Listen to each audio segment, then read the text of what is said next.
Hi, I'm Edith Blanchard, the director of the MacNider Museum, and I'm going to talk a little bit today about Bil Baird. Bil Baird and his puppets are among the most famous residents that we probably have here at the MacNider Art Museum. Many people know about our Sound of Music puppets and some from other movies, but we're going to talk a little bit about his life, who he was, and some things about that. He was born in 1904.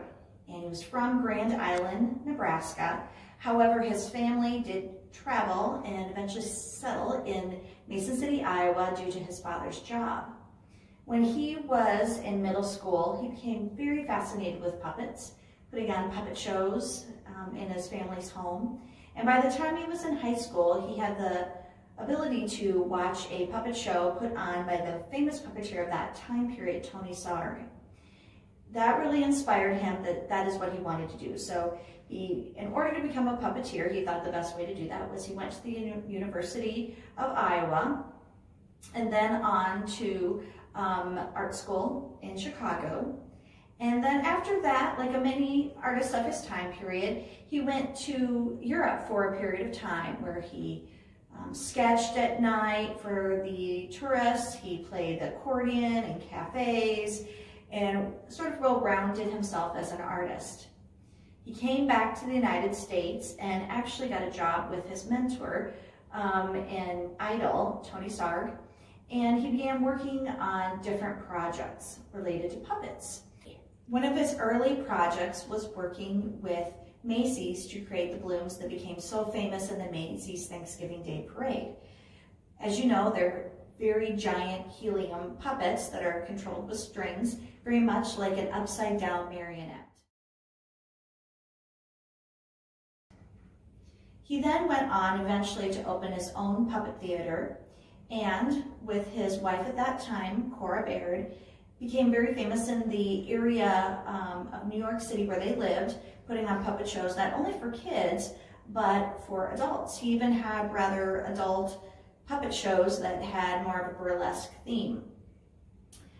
During this time, a lot of people don't realize, but we didn't have the ability to have CGI graphics in our movies, things of that nature. And so oftentimes, Bil was hired by different countries, the government, at different points to make public service announcements. And in order to do the graphics and the imagery that they needed for that time period, they found it very easy to hire a puppeteer as a method to tell a story. He traveled all over the world, worked for the United Nations, worked for the United States government, with a lot of public service films, especially in the 1930s, and then during the war years of the 1940s. Around 1950, the new medium of television became a perfect fit for Bil Baird. He began a show with Yul Brynner called Life with Snarky Parker, which was sort of a play on Westerns, and that survived as a children's show for a number of years. He continued to do very well, making a very good living off of advertisements that would be broadcast on television. Some of you may remember some of his more famous characters, such as Elsie the cow, or the animals in the flea and tick collar promotions, and all sorts of different advertising of that time period.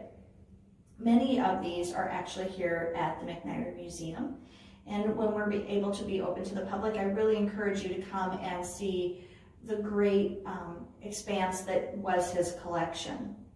Behind me are the puppets from the Sound of Music, which we joke are some of the most popular and well-known puppets of all humankind. The Sound of Music, which was produced in the 1960s, called for a puppet show to be put on by the children in the movie, and so they hired Bil Baird to make those puppets. And with some of the other puppets that were donated in the 1980s, these were donated as well. The museum has a number of puppets, and they only display a small amount of them at any given time. For example, we have over 600 Bil Baird puppets from his collection, and they were given to us because, as a native of Mason City, Iowa, Bil really felt that he wanted his legacy to continue on here. In the 80s, he made frequent trips here to visit the then director, Dick Leet, and established a very good relationship. Around this time period, he then decided that the puppets should, as I mentioned, come to rest here at the MacNider Museum. And so during his lifetime, he began giving sets of puppets to the museum. And upon his death in 1987, the last remaining groupings of puppets were donated. His tradition lived on in his son, Bil Baird, who was a puppeteer until his son's death in the early 2000s. If you come to the MacNider Museum, we encourage you once again to spend time in the puppet galleries. We have interactives for children, and you'll be able to see all the wonderful different creations that Bill made. Some puppeteers buy their puppets, or they take and borrow them from others. But Bill made every single puppet himself, which in itself was very much an artistic endeavor. He carved the hands, he carved the faces, he used different sorts of glues and resins and rubber material to make arms bendable, and he did amazing designs of everything from tiny clothing to interesting looking animals and monsters and things that would need to be portrayed in the stories he told.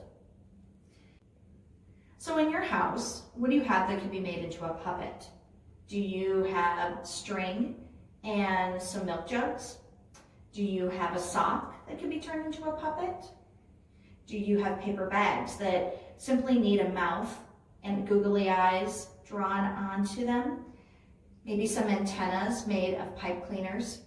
The great thing about puppets is you can use your imagination to create whatever animal or person or thing that you want to.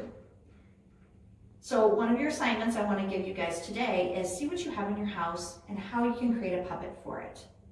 Make sure you use your imagination and as many different kinds of materials as you can use to make that puppet. Thank you for joining us, and we'll see you next time.